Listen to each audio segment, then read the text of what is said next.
Okay, so we've been working, we've been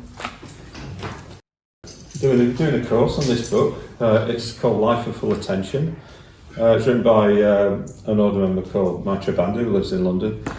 And so last couple of weeks really, we've been looking at the body, bringing awareness to the body, and particularly how the body affects the mind. So what we've been looking at is how we can ground our attention more in our sensory experience, take it out of our head.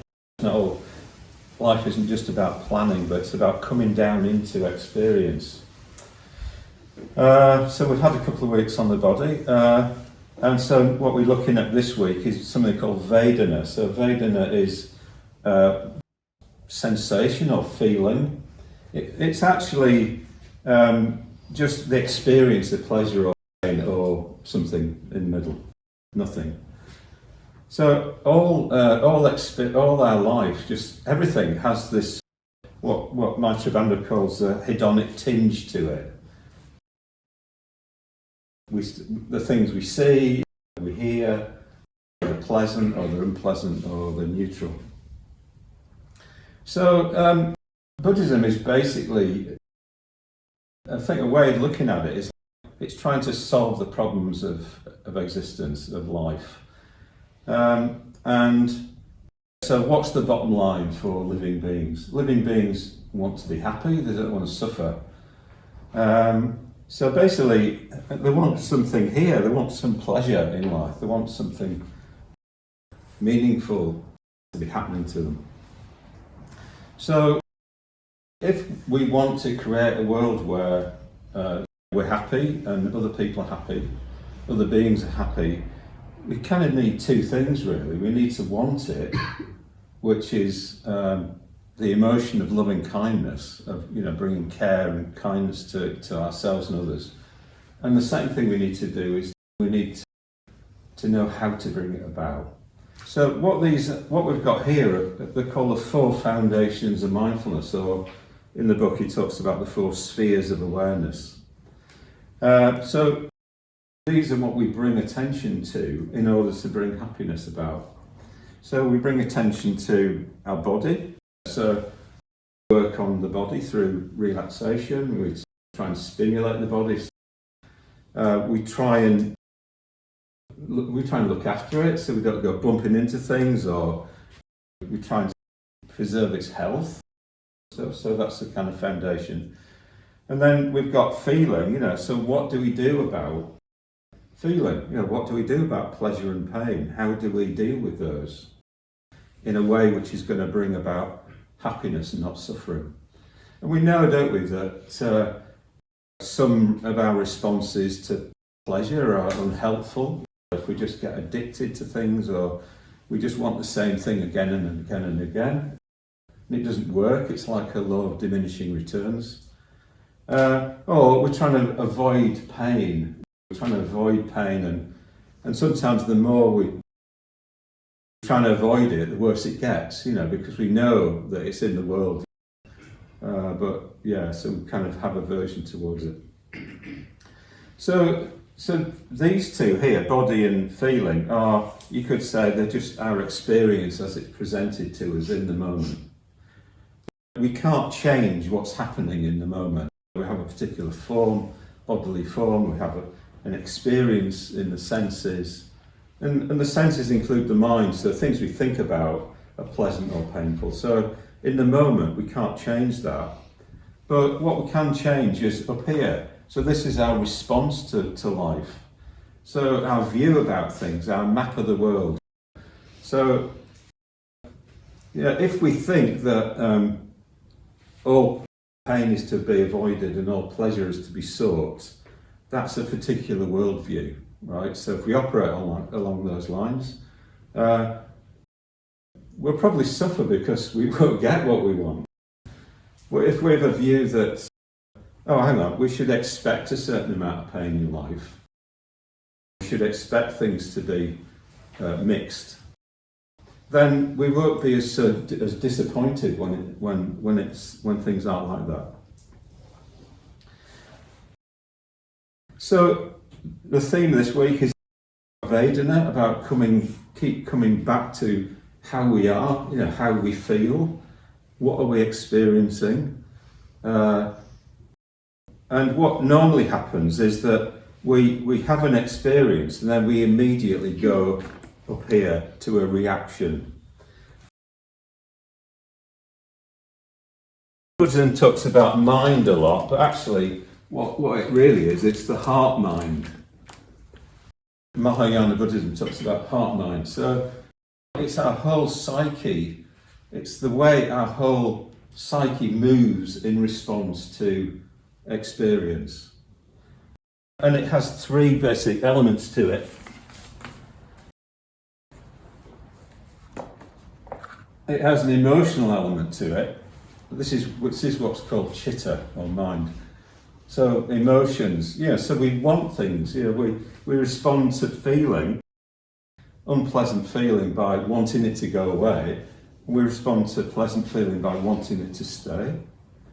So this is the difference between feeling, which is just presented to us, pleasure and pain, and in response, our emotion, which is what we then do.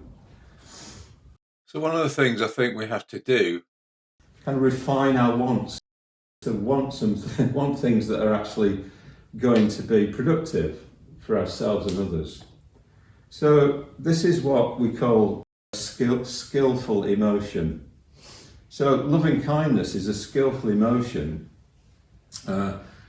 because it has a positive side. If we care for people, there's no downside to that. There's no pain comes from that. There's just more pleasure comes from it. There's just more well-being in the world. People get looked after, therefore they do better. They thrive.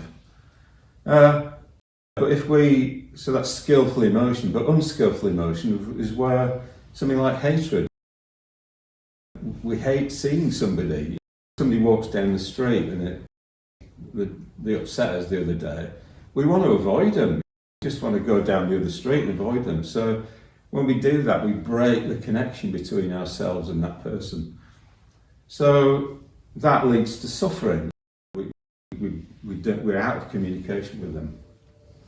So looking for trying to have responses that are skillful in the emotional realm. Also, we have thoughts. So the mind thinks about things. It thinks, it plans, it has opinions and all that sort of thing. And again, what we dwell on, we become. What we think about a lot, and often what tells us what we really believe is what we're thinking about all the time. So if I'm a Buddhist and I'm thinking about my brother, how nice his house is, or his son's got this glass box on the back of his house in London, it's like, oh God, that tells me what my views really are. I'm a Buddhist, but there's a certain hedonist side to me. So it's like those views have a consequence, and those thoughts have a consequence. So if you're always thinking about, if politics is in the forefront of your mind all the time, that's what you think is going to save the world. That's what's going to make you happy and all that. So what we can do with our views, which lead views and thoughts are sort of intertwined, so we can reflect on them and think, is this helpful a way of looking at things or not? And then we've got attention. Our mind moves in the form of attention. It gives attention to this, or it doesn't give attention to something. So again, what we're encouraged to do in meditation is to broaden our attention out, so that we're more aware. We're just generally more aware. We're not so narrowly focused on certain things, but we have a perspective on things. We move back. We have a bigger perspective. So this can be skillful or unskillful. It can be narrow and obsessional, or it can be broad and kind of inclusive.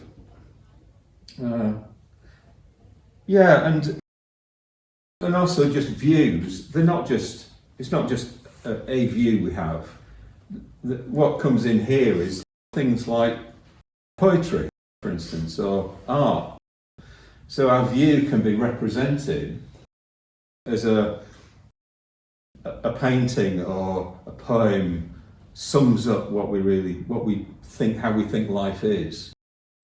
So the important thing about views is that they're our map of the world that then leads us to act in certain ways. So we can't force ourselves to not have certain emotions, but we can look at our views and try and encourage the different emotions through changing our views. So having a more poetic view, having a more inclusive view, having a view that includes human beings. So loving kindness comes about because we're seeing living beings as living beings, not as objects or objects in our way. So all of these, this is the whole map in a way, the whole matrix of how the mind works. And I'll just talk about these different types of feeling we can have.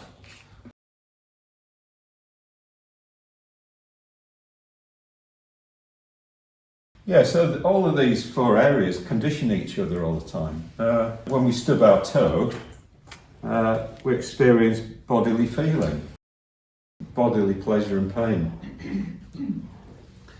So again, as I said, it's like we should try and avoid the pain. Look after ourselves, do as much as we can to look after our body and give it for health, stimulate it, a sauna, all those sorts of things. So this is what the Buddha calls the first arrow. It's called kayika vedana. So it's just experience. So the first arrow is painful bodily experience. So suppose we have painful bodily experience. What then often happens is we have painful mental feeling comes in. So painful mental, so this is called citta vedana, it's a technical term. So basically, this is our mood. So this should not be happening to me. I don't, this isn't what I signed up for. If that's our view, then it'll be painful to be experiencing this bodily feeling. But if we can accept that this is happening, this is actually happening now, then we don't experience this. We don't experience mental feeling or mood. And the Buddha, or enlightened beings, don't experience this at all because their views are always in line with reality. So whatever's happening to them is never unexpected in a way. So that's called the second arrow in mindfulness parlance.